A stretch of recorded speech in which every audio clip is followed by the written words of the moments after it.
into the future, this space of border control is moving towards less of the management of the physical borders to more effort in the management of the virtual border, because that is where the threats are going to concentrate in the foreseeable future. And therefore, the border of the future is going to be secure but contactless, with less human interaction, but with a lot of security checks and controls.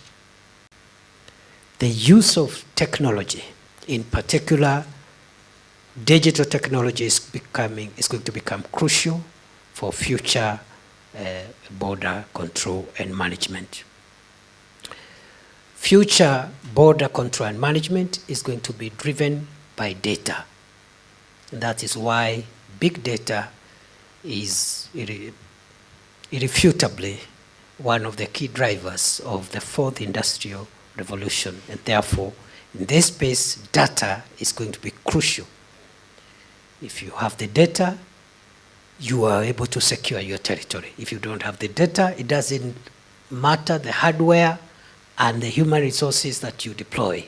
Without data, it's going to be very difficult to secure our countries and our world. I also foresee the increasing use of artificial intelligence, cloud computing, and other emerging technologies where border control and management is going to be shared between human interactions and the use of machines. The border of the future is also going to be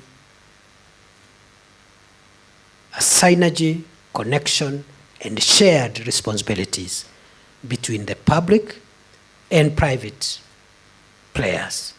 And therefore, this area, which has traditionally been government-driven, is going to be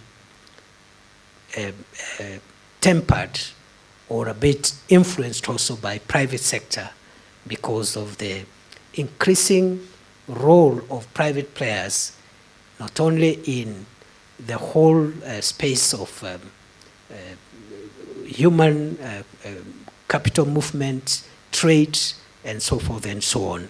For us to create border control efficiency, the need for coordination is important. First, the coordination within the national agencies that are involved.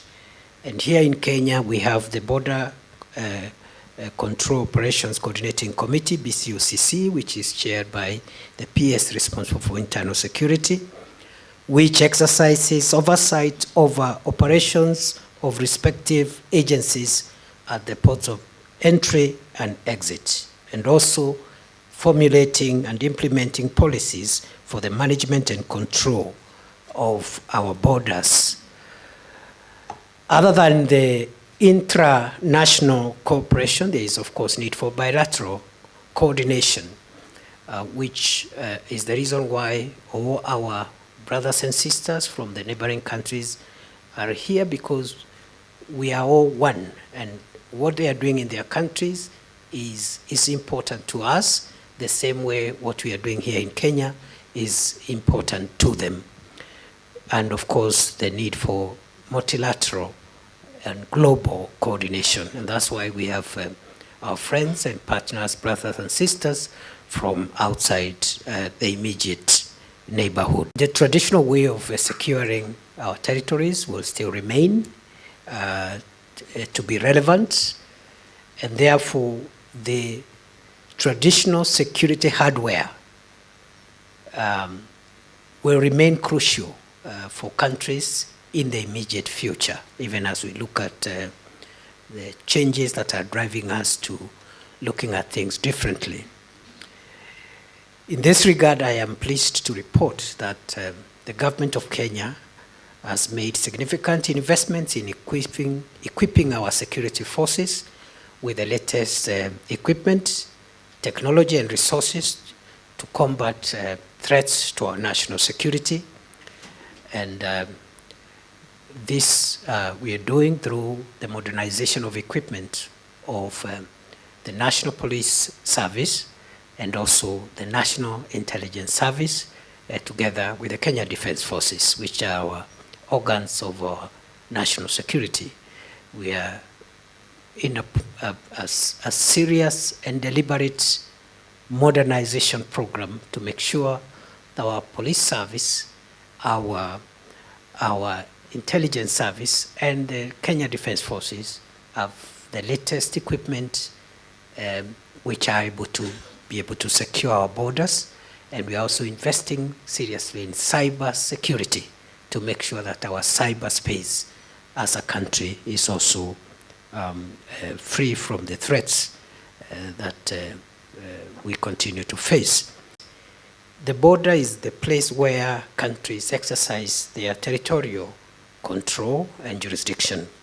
It is the place where compliance to the country's security, health, agriculture, trade, and other laws take place. It is the place where compliance is assessed and enforced.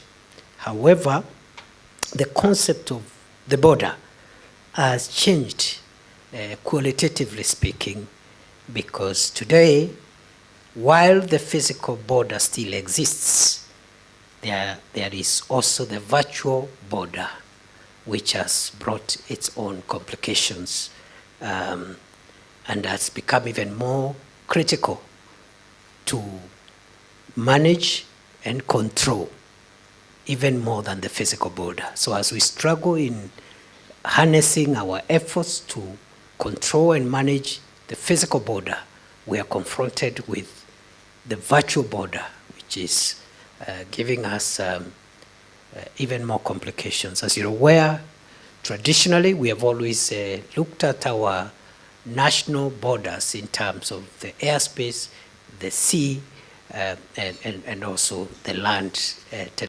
Because of the complexity of the security threats that we continue to face across the world, there is need for huge investments in border control technology.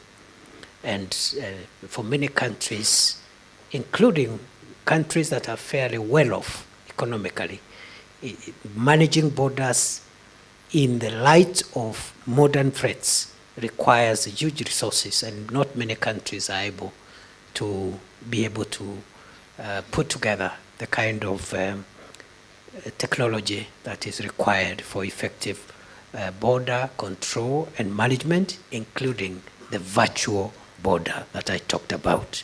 Much. Development partners, and they're quite Yes. It is my honor, sir, to welcome you to the stage. Of us for finding time to be here. I'm aware that we have principals use them before he invites our CS professor, Kindiki. Thank you so much. Sudan, they're also on the way coming. We have. Okay, delegation. I'm sure they're also on the way coming from Somalia to be able to put up this conference. We really want to appreciate delegation from administration. There are quite a number over there. Thank you for finding time to be with BCOCC contact persons, deputy county commissioners, and the security teams, the county police commanders, wherever we are, kindly see. And they are actually the majority around here, about 75 of them all here, wherever we are. Border management, so really very thorough, and we are glad to be part of that. And so let me just wish you all a successful conference.